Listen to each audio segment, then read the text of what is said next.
بسم اللہ الرحمن الرحیم۔ السلام علیکم دوستو، دنیا بھر کی خبروں میں آج آپ سنیں گے، لیکن اس سے پہلے اگر ہو سکے تو لائک اور سبسکرائب کا بٹن ضرور دبا لیں۔ شکریہ۔ اسرائیل کی داخلی سیکیورٹی کے وزیر ایک تخریب کار ہیں۔ سابق اسرائیلی وزیر اعظم۔ مغرب روس کو تنہا کرنے میں ناکام رہا۔ روس لڑکیوں کو جان سے مارنے والا ملک تباہ ہو جائے گا۔ ایران میں نعرے۔ سعودی عرب میں مساجد میں تصاویر لینے پر پابندی عائد۔ اب سوالات کا وقت گزر چکا ہے، اب صرف جوابات دینے کا وقت ہے۔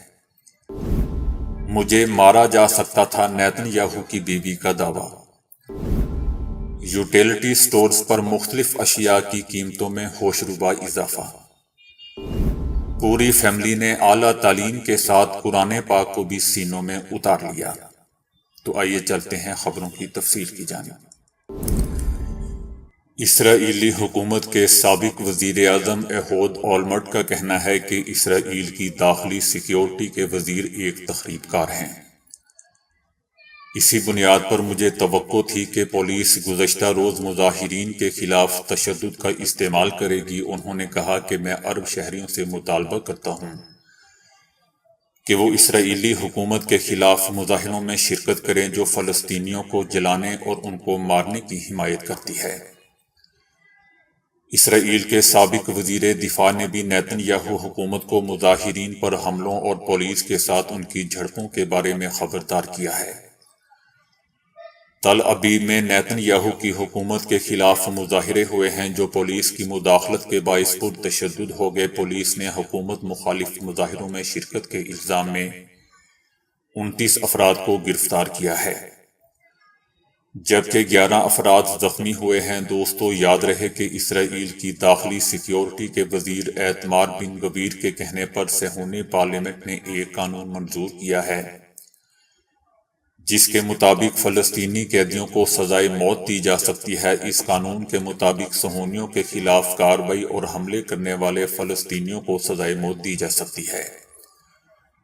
مظاہرین اس قانون کو بھی ختم کرنے کا مطالبہ کر رہے ہیں۔ روس کے وزیر خزانہ نے اعلان کیا ہے کہ مغرب کی جانب سے عائد کردہ پابندیوں کے منفی اثرات مرتب ہوں گے، جبکہ ان پابندیوں سے عالمی معیشت اور تجارت کا افول بری طرح متاثر ہوا ہے۔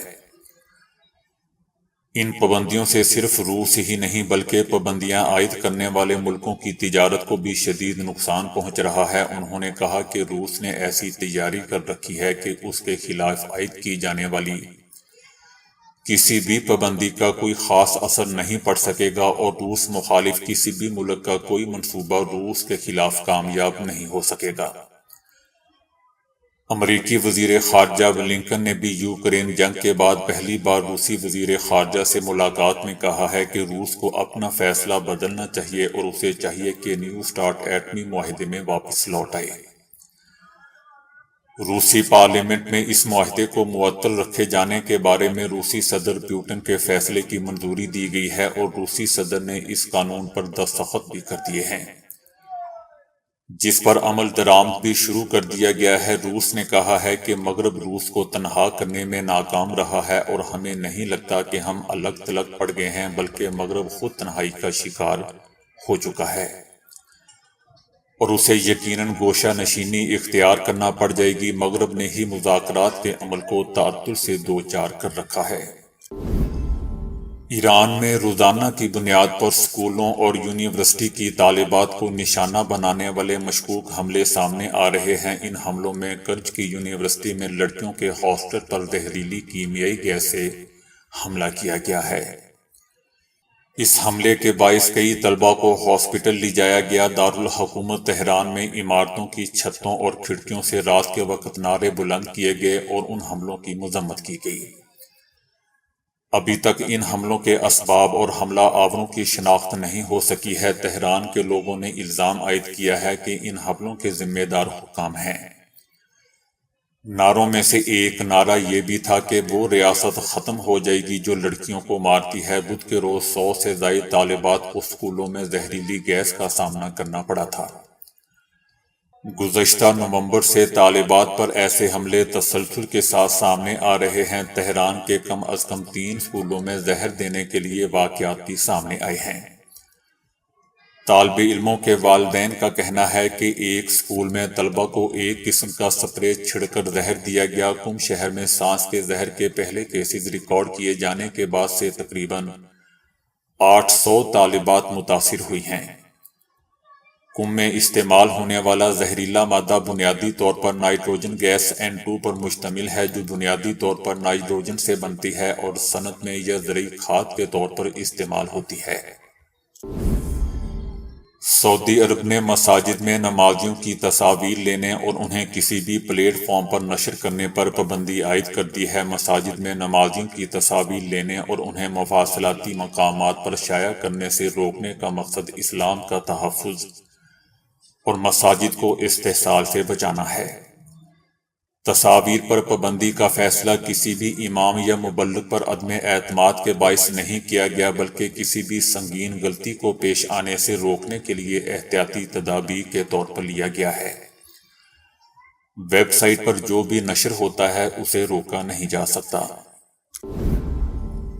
پاکستان کے وہ تلخ حقیقت جو اقتدار میں بیٹھے لوگوں اور بیوروکریٹس نے تشکیل دی ہے، روزانہ اپنے آپ کو ظاہر کرتی ہے۔ جب سے ہم نے مشرقی پاکستان کی صورت میں اپنا دایاں بازو کھویا ہے،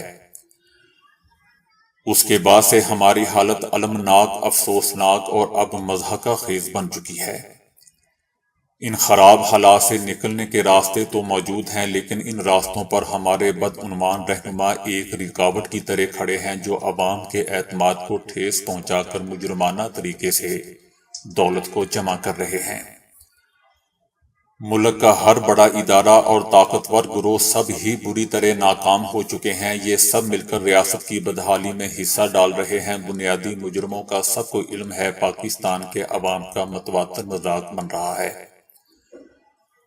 اپنے آخری دنوں میں قائد اعظم نے کہا تھا کہ میں غداروں سے گھرا ہوا ہوں۔ آج تو پورا ملک ان کے نرخے میں ہے۔ ہمارا کوئی بھی دشمن ہمارے ساتھ ایسا نہیں کر سکتا جیسے ہمارے حکمران اپنے ہی ملک اور عوام کے ساتھ کر رہے ہیں۔ ایک جانب وہ اپنے جیبیں بھرنے میں مصروف ہیں، جبکہ دوسری جانب قومی سلامتی اور اقتصادی استحکام کی باتیں کر رہے ہیں، جبکہ ہمارے غریب طبقے کو غربت کی لکیر کے نیچے زندگی گزارنے کے لیے چھوڑ دیا گیا ہے۔ اب دوستو، سوالات کا وقت گزر چکا ہے، اب صرف جوابات دینے کا وقت ہے۔ یہاں کاروباری اور پیشہ ورانہ افراد موجود ہیں جو صورتحال میں کچھ تبدیلی لا سکتے ہیں۔ ملک میں تبدیلی کی رفتار کو تیز کرنے کے لیے انہیں متحد اور ایک دوسرے کو مضبوط کرنے کی ضرورت ہے، لیکن پہلے ہم خود سے یہ سوال کریں کہ ہم ملک کے لیے کیا کر سکتے ہیں۔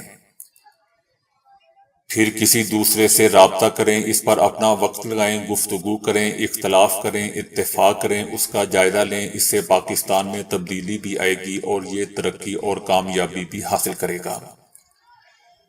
یوں ہمارے دشمن بھی آہستہ آہستہ اپنے عزائم سے پیچھے ہٹتے چلے جائیں گے۔ جب تک درست طرز حکمرانی نہیں کی جائے گی، تب تک انتخابات کی صورت میں یوں ہی ہمارے جمہوری نظام کا مذاق اڑایا جاتا رہے گا۔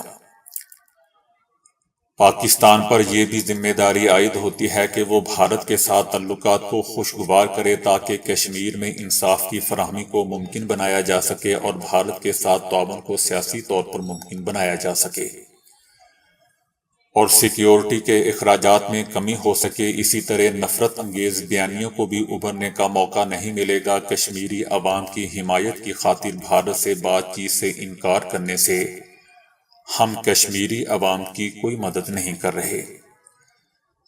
ہمارے سامنے افغانستان کی مثال موجود ہے، جہاں خارجہ پالیسی کو ہائی جیک کرنے سے سیاسی تباہی کا سامنا کرنا پڑا۔ طالبان کے ساتھ بھی موقع پرست پالیسیاں اپنا کر ہمیں کوئی مدد نہیں ملے گی، اور نہ ہی ایسی پالیسیاں ہمارے کام آ سکے گی جو عوامی دشمنی میں تبدیل ہو جائیں گی۔ ہمیں چاہیے کہ ہم پاکستان کے شہریوں کے لیے جو چاہتے ہیں وہی افغانستان کے شہریوں کے لیے بھی چاہیں۔ پاکستان کی معاشی بدحالی کا کبھی امریکیوں، IMF اور کبھی چینیوں کو ذمہ دار ٹھہرایا جاتا ہے۔ پاکستان اپنی رضامندی سے IMF کے پاس جاتا ہے، جس کی اپنی شرائط ہوتی ہیں۔ اب یہ پاکستان پر منحصر ہوتا ہے کہ یا تو وہ ان شرائط کو تسلیم کرے یا پھر انہیں رد کر دے۔ پاکستان کے حکمراں اپنی لاپرواہی اور خراب پالیسیوں کا خمیازہ پاکستانی عوام کے کھاتے میں ڈالنے کی کوشش کرتے ہیں۔ تل ابیب میں مظاہرین کے درمیان محصور اسرائیلی وزیر اعظم کی بیوی نے اس واقعے کو ایک خوفناک واقعہ قرار دیا ہے جو ان کے مطابق ان کو جان سے مارنے کا باعث بھی بن سکتا تھا۔ نیتن یاہو کی بیوی سارہ نیتن یاہو نے، جنہیں تل ابیب میں ایک بیوٹی پارلر میں مظاہرین نے گھیر لیا تھا، اس بارے میں ایک بیان جاری کیا ہے۔ اسرائیلی وزیر اعظم کی بیوی نے تل ابیب میں اپنے ہیئر سیلون کے سامنے مظاہرہ کرنے والے مظاہرین پر تنقید کرتے ہوئے اس تنازع کے بارے میں لکھا کہ یہ محض آرائی مجھے مارنے پر ختم ہو سکتی تھی۔ یہ انتشار کو روکنے کا وقت ہے۔ یہ وقت ہے کہ حزب اختلاف بھی تشدد، افراتفری اور اشتعال انگیزی کی مذمت کرے۔ نیتن یاہو کی بیوی نے سیکیورٹی فورسز، خاص طور پر حکومت کے داخلی سیکیورٹی کے انتہا پسند وزیر ایتمار بن گبیر اور تل ابیب کے پولیس کمشنر کا شکریہ ادا کیا، کیونکہ وہ ذاتی طور پر ان کی سیکیورٹی کو لے کر تشویش میں مبتلا تھے۔ ملک بھر میں یوٹیلٹی سٹورز پر مختلف اشیاء کی قیمتوں میں اضافہ کر دیا گیا ہے۔ قیمتوں میں اضافے کا اطلاق فوری طور پر ہوگا اور اس سلسلے میں نوٹیفکیشن بھی جاری کر دیا گیا ہے۔ 1 کلو دودھ کا پیکٹ یکمشت 30 روپے تک مہنگا کر دیا گیا ہے، جس کی قیمت 217 روپے سے بڑھ کر 247 روپے تک ہو گئی ہے۔ چائے کا 900 گرام پیکٹ 1490 روپے سے بڑھ کر 1740 روپے تک ہو گیا ہے۔ اسی حساب سے دوستو باقی تمام چیزوں کی قیمتیں بھی ترقی کر گئی ہیں۔ تاریخ میں شاید ہی پہلے کبھی ایسا ہوا ہو کہ گھر کے سربراہ سے لے کر سب سے چھوٹی اولاد تک سب نے ایک ساتھ قرآن کریم سینوں میں محفوظ کرنے کی سعادت حاصل کی ہو۔ غزہ کے انجینئر طارق سلیم کے گھر کے تمام افراد نے حفظ قرآن پاک کی سند حاصل کی ہے۔ الجزیرہ سے بات چیت کرتے ہوئے طارق سلیم کا کہنا تھا کہ ہمارے گھر میں سب سے زیادہ دلچسپی کا موضوع حفظ قرآن ہی ہوتا ہے۔ ہر ایک دوسرے سے اسی بارے میں بات کرتا ہے۔ ہم والدین سمیت سارے بیٹوں اور بیٹیوں نے یہ اعزاز حاصل کر لیا ہے۔ ہم نے صرف الفاظ کا رٹا نہیں لگایا بلکہ کلام الہی کو اس کے معنی اور مفہوم کے ساتھ حفظ کیا ہے۔ اہل خانہ میں سے بعض کو حفظ کرنے میں زیادہ عرصہ لگا اور بیشتر نے ریکارڈ کم وقت میں پورا کر لیا۔ ان کا کہنا تھا کہ بڑی بیٹی سلمیٰ کمپیوٹر سائنس کی ڈگری بھی لے چکی ہے، یونیورسٹی کی تعلیم کے ساتھ ساتھ حفظ بھی کرتی رہی تھی۔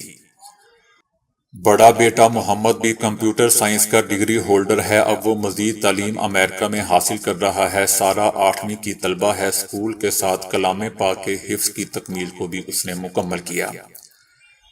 سب سے چھوٹا بیٹا احمد ابھی 5ویں میں جائے گا، لیکن اس سے پہلے ہی اس نے بھی قرآن پاک حفظ کر لیا ہے۔ ان کی ماں کا کہنا تھا کہ کلام پاک کی برکت سے میرے بچے اپنی کلاسوں میں بھی سب سے آگے ہوتے ہیں۔ تو دوستو ابھی کے لیے اتنا ہی۔ ویڈیو کو لائک اور شیئر کرنے کا بہت بہت شکریہ۔